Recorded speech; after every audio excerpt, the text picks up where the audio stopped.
What do you think of hip flexors and the traditional way of, like, for example, off-ice work? How hockey players are doing the practices for hip flexors, and can you tell how important hip flexor is for good skating and good stride?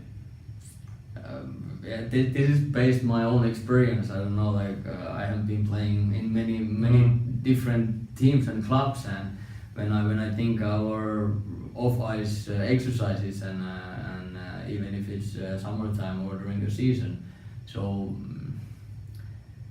I try to think, and I can't find even one like what will exactly like support to hip flexors, or if I can think that there may be a couple that is a little bit activating my hip flexors, but at least they are not in hockey position and skating position. Yeah. And I think that's we really have to remember that when we are on the ice, when we are skating, so everything, all the like the power and strength and everything has to happen from the skating angle. It doesn't help you as a hockey player if you can do the different things when you are standing straight or whatever, because this is not the position of you on the ice. Yeah.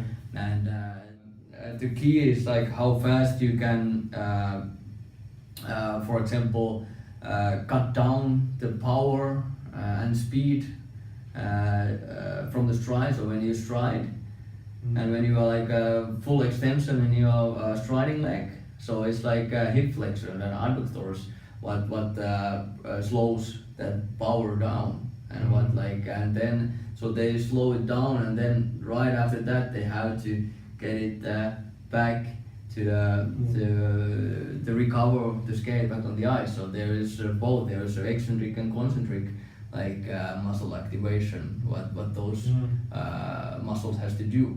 And that's one of our off-ice testing patterns. Key tests is to test the strength of our hip flexors, and that's good that we can tell if there's some side differences, and then we can tell if the player has had some injuries earlier, or there quite often if there is some differences, there is an explanation in history, as you said before. Basically always.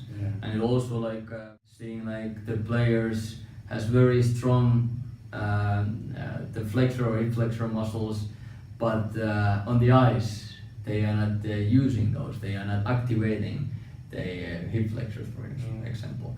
And that's then we know that it's nothing to do with the strength, it's nothing to do with the power of the hip flexors. Then it's like just like you have to find the connection, that when your brain says your hip flexors that work, so now you have to work so that you really activate those hip flexors right time.